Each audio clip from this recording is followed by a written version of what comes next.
Subscribe top media news আর bell বাটনে click করতে কিন্তু ভুলবেন না। রাজধানীর বনানী 17 নম্বর রোডে এফআই টাওয়ারে ভয়াবহ অগ্নিকাণ্ড ঘটেছে।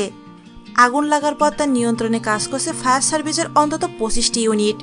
বর্তমানে আগুন কিছুটা নিয়ন্ত্রণে এসেছে, তবে শেষ খবর পাওয়া পর্যন্ত ঘটে যাওয়া এই অগ্নিকাণ্ডে নিহত হয়েছেন 7 জন। সামাজিক যোগাযোগ মাধ্যমে অগ্নিকাণ্ডের অনেক ছবি এখন ভাইরাল। সবাই সেই ছবি পোস্ট করে আহতদের জন্য দোয়া কামনা করছেন।